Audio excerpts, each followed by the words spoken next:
They don't want us to be rich. That's what Draymond is saying. How can a person go bankrupt after earning millions of dollars? It may seem confusing, yet several NBA players have experienced this very downfall. But is the NBA to blame for this? Draymond Green sparked controversy during an appearance on Shaq's podcast where he expressed his views on this. The way we're taxed, the way we're fined, the things that's for this job ain't never been set up for us to be wealthy after we're done playing. Draymond might have a point here, but I'll tell you why he might just be half delusional. Does the high earning potential of NBA players guarantee financial stability, or does the risk of going broke suggest a bigger issue related to financial management and lifestyle choices? It's obvious. NBA players get paid very well and can provide for generations. The minimum an NBA player makes last season was around $1.1 million compared to the average American salary of $59K. That's more than enough to even set yourself up for wealth, but that's easier said than done. 60% of professional athletes go broke, which is a staggering number. They declare bankruptcy as early as 3 years into retirement. And most of all, that is from poor money management.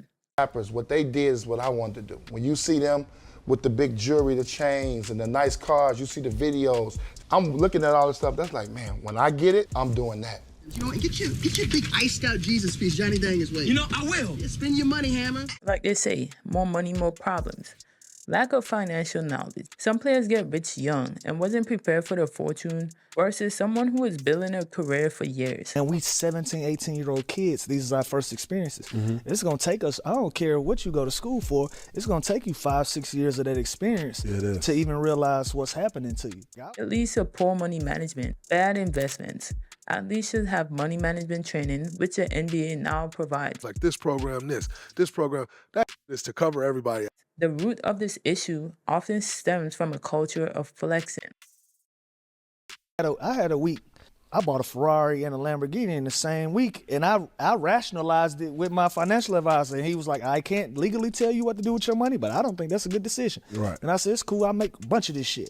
Many NBA players find themselves caught up in a lifestyle of overspending on luxuries, such as jewelry, expensive cars, and designer clothes. Also, don't forget the pressure to support their families and the desire to showcase their success, especially those coming from underprivileged backgrounds.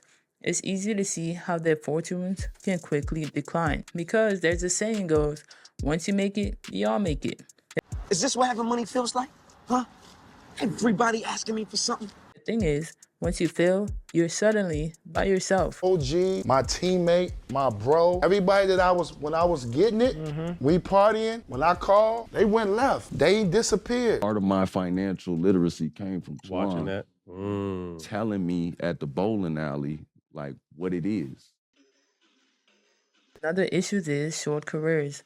Some less than 5 years due to injuries and getting waived. So it's better if players make wise investments early because most of the time, $5 million ain't actually $5 million. But $1 million, 2.5 of that gone. You got agent fees, probably another 50 of that gone. Financial advisor, there's probably 1%. Agent at a high number is gonna get 4%. Right. Before you look up, you probably at 1.5 million with nothing. And did it change? Because rarely do we have athletes going broke anymore. That was something in the past, more than likely.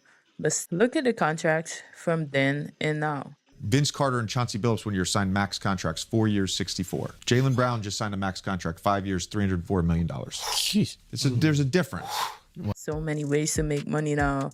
So many resources out there. There is literally no excuse. But weird thing is, Draymond Green had a point when it comes to being taxed. NBA players have to pay something called a job tax, which means they have to pay taxes in all of the states that they play road games, which means more money, more taxes. But most athletes still have quite a bit of money to take home.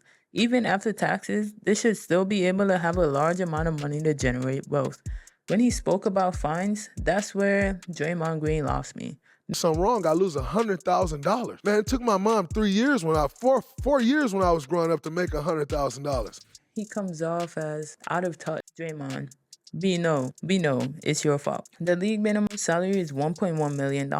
So many people in this world, including myself, would be happy if we even make half of that. Even with the fines, NBA players should still be able to generate a considerable amount of wealth. Despite the economic challenges NBA players may face, such as high taxes and fines, their earnings are still larger than those of many other professions, with a significant advantage in wealth creation, networking, and everything else. However, it's crucial for these players to realize that wealth is just not about earning. It's about wise financial management and investments. It's not the NBA's responsibility to ensure that players maintain their wealth. The responsibility lies within each individual player. So, Draymond Green was definitely wrong about the NBA not trying to get them rich, because this is probably the richest they have ever been. Don't you see the deals that the NBA is making?